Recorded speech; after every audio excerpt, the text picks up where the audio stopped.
आज का क्लास उन सारे स्टूडेंट्स के लिए काफी ज्यादा इंपॉर्टेंट होने वाला है जो इस वर्ष बोर्ड एग्जाम देने वाले हैं, क्योंकि इस क्लास में हम लोग पढ़ने वाले हैं क्लास 12th हिंदी का 50 VBI ऑब्जेक्टिव क्वेश्चन। अगर आप भी चाहते हो कि आपके हिंदी के पेपर में 50 में 50 ऑब्जेक्टिव सही हो तो इस वीडियो को आप सभी बिना स्किप किए लास्ट तक और ध्यान से देखिएगा।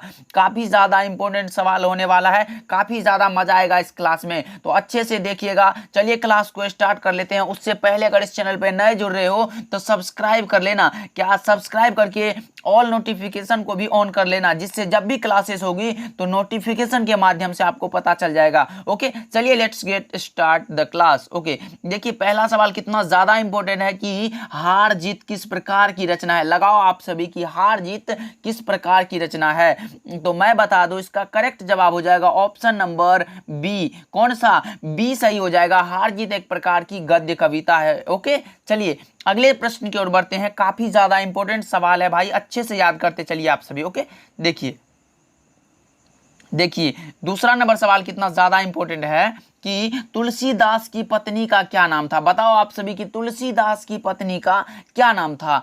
तो मेरे हिसाब से ऑप्शन नंबर बी बिल्कुल सही जवाब हो जाएगा, रत्नावली। क्या? तुलसीदास की पत्नी का नाम था रत्नावली और इनकी माता का नाम था हुलसी, ध्यान में रखिएगा। और इनके पिताजी का नाम था आत्माराम दुबे। तो अच्छे से याद करते चलिए, जितना मैं बता रहा हूं इसको भी अच्छे से याद करते चलिएगा, जिससे कि आपके बोर्ड परीक्षा में एक भी प्रश्न ऐसा ना हो कि छूट जाए। ओके, चलिए अगले प्रश्न की ओर बढ़ते हैं और फटाफट से याद करते चलिएगा एंड आंसर भी लगाते चलिए। देखिए मोहन राकेश द्वारा रचित नाटक संग्रह है। बताओ आप सभी कि मोहन राकेश द्वारा रचित नाटक संग्रह है।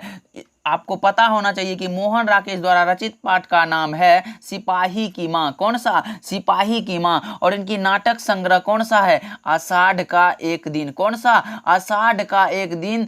ऑप्शन नंबर डी सही जवाब हो जाएगा। लगा लो आप सभी, ऑप्शन नंबर डी बिल्कुल करेक्ट जवाब हो जाएगा। नेक्स्ट सवाल की ओर बढ़ते हैं। लगाएंगे आप सभी की बहुजन संप्रेषण के माध्यम पुस्तक किसने लिखी है। ओके, लगाओ आप सभी, जयप्रकाश नारायण, जगदीश चंद्र माथुर, मलियस या फिर मोहन राकेश। क्या होगा इसका करेक्ट जवाब?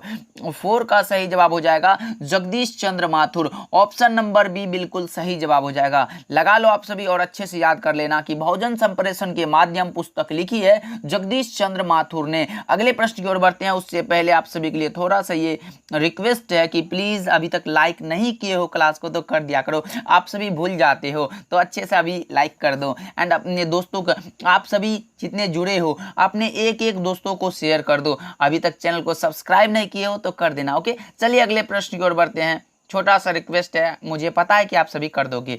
एक लेख और एक पत्र शीर्षक पाठ के लेखक कौन है। बताओ आप सभी कि एक लेख और एक पत्र शीर्षक पाठ के लेखक कौन है। उदय प्रकाश, जी कृष्णमूर्ति, भगत सिंह या फिर चंद्रशेखर आजाद। ऑप्शन नंबर सी लगा लो जी। ऑप्शन नंबर सी बिल्कुल करेक्ट जवाब हो जाएगा भगत सिंह। एक लेख और एक पत्र के रचनाकार लेखक हैं भगत सिंह। लगा लो सी सही जवाब हो जाएगा। देखो 6 नंबर सवाल का जवाब बताओ कि आदर शब्द का विशेषण क्या होगा। विशेषण पूछा गया है, विशेषता। देखो आदर का होता है आदरणीय। कौन सा? आदरणीय। ये सादर आदर पूर्वक नहीं होता है, आदरणीय होता है। तो ऑप्शन नंबर सी सही जवाब हो जाएगा। चलिए अगले प्रश्न की ओर बढ़ते हैं। लगाओ आप सभी की समवत का संधि विच्छेद। समवत का संधि विच्छेद बताना है आप सभी को, तो लगाओ फटाफट से क्या होगा इसका करेक्ट जवाब। समधनवत, समजोरवत। ऑप्शन नंबर ए सही जवाब है। चलिए अगले प्रश्न की ओर बढ़ते हैं। फटाफट से लगाते चलिए आप सभी कि आगामी शब्द का विलोम क्या होगा। आगामी शब्द का विलोम होता है विगत। क्या? विगत होता है जी। ऑप्शन नंबर बी सही जवाब हो जाएगा, विगत हो जाएगा। चलिए अगले प्रश्न की ओर बढ़ते हैं। और आज की क्लास में आपको पता होना चाहिए कि 50 ऑब्जेक्टिव है, 50 ऑब्जेक्टिव है, जो कि आपके बोर्ड एग्जाम के लिए काफी ज्यादा महत्वपूर्ण है। ओके, तो अच्छे से याद करते चलिएगा प्यारे स्टूडेंट्स। जिससे किसी बात के न होने का बोध हो, मतलब न होने का बोध हो तो उसको क्या बोलते हैं जी? विविधवाचक वाक्य, आज्ञावाचक वाक्य, निषेधवाचक वाक्य या फिर संदेहवाचक वाक्य। ये संदेहवाचक तो होगा नहीं क्योंकि हम लोग संदेह नहीं, इससे किसी बात के न होने का बोध हो निषेधवाचक वाक्य बोलते हैं। क्या? निषेधवाचक वाक्य। ऑप्शन सी राइट आंसर हो जाएगा। चलिए 10 नंबर सवाल का जवाब बताओ आप सभी फटाफट से कि जीवन भर, पूरे जीवन का एक शब्द क्या होगा? जीवन भर का होता है आजीवन। कौन सा?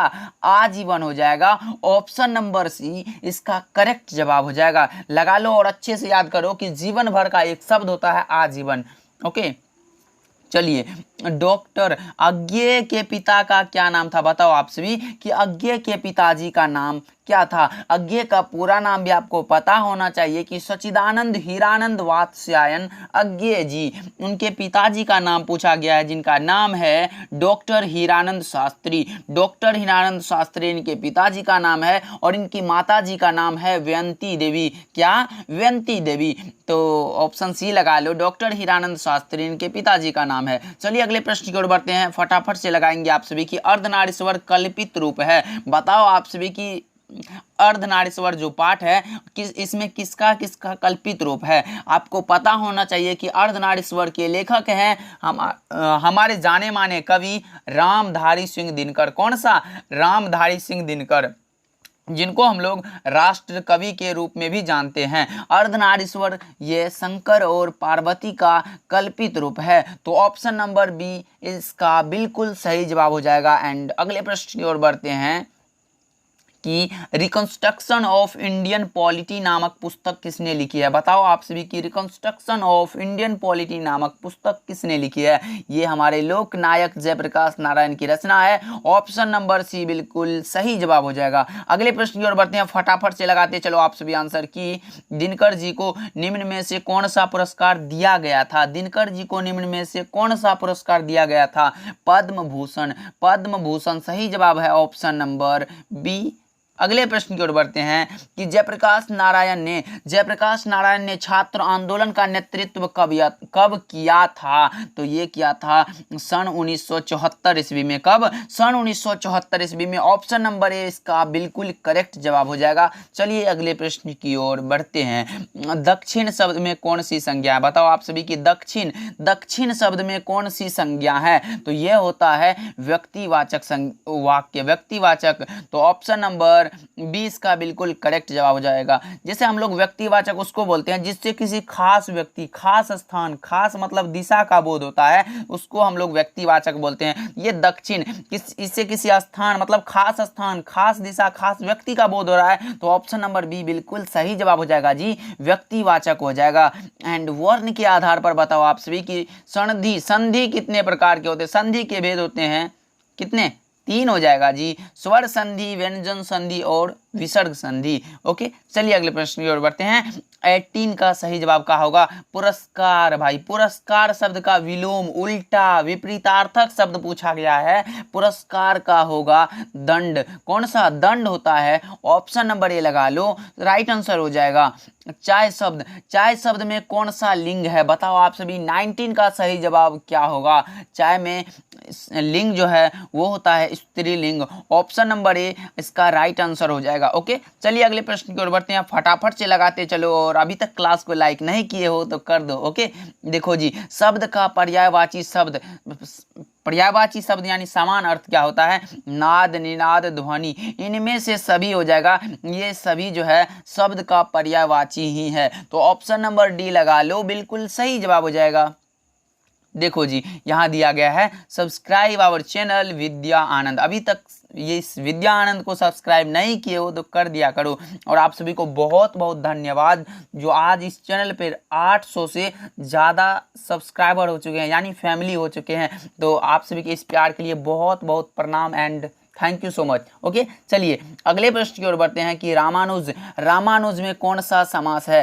राम का अनुज। बताएंगे आप सभी, रामानुज में कौन सा समास है? तो भाई राम का अनुज, इसमें चिन्ह लगा है। ऑप्शन नंबर बी लगा लो, तत्पुरुष हो जाएगा। चलिए अगले प्रश्न की ओर बढ़ते हैं एंड लगाओ आप सभी की विकास शब्द में कौन सा उपसर्ग है? विकास, वी प्लस कास, वी हो जाएगा ना जी। इस शुरू में आके लग के जो है इसका अर्थ बदल देता है, उसी को हम लोग उपसर्ग बोलते हैं। तो ऑप्शन नंबर ए लगा लो, वी हो जाएगा। चलिए, दांत गिनना मुहावरे का अर्थ क्या है? उम्र का पता लगाना। कौन सा? उम्र का पता लगाना सही जवाब हो जाएगा। दांत गिनना मुहावरे का अर्थ होता है उम्र का पता लगाना। ओके 24 का जवाब बताओ आप सभी कि गंगा, गंगा शब्द का पर्यायवाची क्या होता है? सूर नदी, सूर नदी इसका सही जवाब हो जाएगा। ऑप्शन नंबर ए बिल्कुल करेक्ट जवाब हो जाएगा। चलिए अगले प्रश्न की ओर बढ़ते हैं एंड लगाओ आप सभी की अधिनायक, अधिनायक शीर्षक कविता किस पुस्तक से ली गई है? 25 का सही जवाब क्या होगा? आत्महत्या के विरुद्ध से ली गई है, आत्महत्या के विरुद्ध से ये अधिनायक कविता ली गई है, तो ऑप्शन नंबर बी बिल्कुल करेक्ट जवाब हो जाएगा। चलिए अगले प्रश्न की ओर बढ़ते हैं कि लोग भूल गए हैं किसकी रचना है? यह रचना है रघुवीर सहाय की, रघुवीर सहाय की रचना है, ऑप्शन डी सही जवाब हो जाएगा। विनोद कुमार शुक्ल का निवास स्थान कहाँ है जी? विनोद कुमार शुक्ल का निवास स्थान है रायपुर छत्तीसगढ़। कहाँ? रायपुर छत्तीसगढ़ हो जाएगा, ऑप्शन बी सही जवाब हो जाएगा। चलिए एंड अगले सवाल की ओर बढ़ते हैं। कवि ने कहा, कवि ने कहा क्या है? यह एक प्रकार का कविता संग्रह है, ऑप्शन सी लगा लो। ओके चलिए अगले प्रश्न की ओर बढ़ते हैं कि अशोक वाजपेयी का जन्म कब हुआ था? अशोक वाजपेयी का जन्म हुआ था 1941 ईस्वी में। कब? 1941 ईस्वी में। भाई अभी तक क्लास को लाइक नहीं किए हो तो कर दो, और आज की क्लास को आप सभी अच्छे से ध्यान से देखो, काफी ज्यादा महत्वपूर्ण है। ओके देखो 30 का लोक शब्द का विशेषण क्या होगा? लौकिक, लौकिक हो जाएगा, ऑप्शन नंबर ए इसका राइट आंसर हो जाएगा, लगा लो आप सभी। ओके 31 का सही जवाब बताओ कि हिमालय, हिम जोर आलय, हिम जोर आलय। संधि विच्छेद पूछा गया है भाई, लगा लो ऑप्शन नंबर ए सही जवाब हो जाएगा। बाल, बाल शब्द में कौन सा लिंग है? बाल शब्द में कौन सा लिंग है? 32 का बताओ आप सभी क्या होगा इसका करेक्ट जवाब? बाल शब्द में पुल्लिंग है, ऑप्शन नंबर बी इसका बिल्कुल राइट आंसर हो जाएगा। ओके चलिए अगले प्रश्न की ओर बढ़ते हैं। तो देखो 33 का जवाब बताओ, इतिहास शब्द का विशेषण क्या होगा? फटाफट से बताओ, बताओ आप सभी फटाफट से, और बताओ कि आप सभी की तैयारी अभी कैसी चल रही है। आप सभी रणनीति बनाए हो कि नहीं अभी तक? टाइम टेबल जिसको बोलते हैं, टाइम टेबल से पढ़ा करो आप सभी, जिससे आप सभी को बेनिफिट ज़्यादा होगा। तो देखो इतिहास शब्द का विशेषण क्या होगा? इतिहास शब्द का विशेषण ऐतिहासिक होता है, ऐतिहासिक, ऑप्शन नंबर डी इसका बिल्कुल करेक्ट जवाब हो जाएगा। ये ऐतिहासिक है जो कि नहीं होगा, ऐतिहासिक होता है, ऑप्शन नंबर डी इसका बिल्कुल करेक्ट जवाब हो जाएगा। काजल शब्द में कौन सा लिंग है? काजल, काजल शब्द में लिंग है पुल्लिंग। आप सभी समझ रहे हो कि काजल तो लड़की का नाम है जो कि स्त्रीलिंग होगा, बिल्कुल गलत हो जाएगा, ऑप्शन नंबर बी बिल्कुल सही जवाब हो जाएगा कि पुल्लिंग। ओके अगले प्रश्न की ओर बढ़ते हैं कि तीव्र, तीव्र बुद्धि वाला क्या कहलाता है? तीव्र बुद्धि वाला कहलाता है कुशाग्र, ऑप्शन नंबर बी बिल्कुल सही जवाब हो जाएगा। लगाओ आप सभी और निकलो अगले प्रश्न की ओर। सुबह शब्द में कौन सा लिंग है? सुबह बताएंगे 36 का क्या होगा? स्त्रीलिंग, सुबह में स्त्रीलिंग है, अच्छे से याद कर लो। ओके चलिए अगले प्रश्न की ओर बढ़ते हैं कि कौन आता है, कौन आता है में कौन सा सर्वनाम है? कौन आता है, ये तो किसी से प्रश्न पूछा गया है कि देखो कौन आता है, कौन आता है जी, प्रश्नवाचक हो जाएगा, ऑप्शन नंबर ए बिल्कुल राइट आंसर हो जाएगा। आकाश शब्द का विलोम क्या होगा? आकाश का उल्टा पूछा गया है, जो नीचे क्या है? आकाश यानी धरती के नीचे कौन सा? पाताल हो जाएगा, नहीं, ऑप्शन नंबर 20 का बिल्कुल राइट आंसर हो जाएगा। एंड चू ना करना, चू न करना मुहावरे का अर्थ क्या होता है? कि आवाज न करना।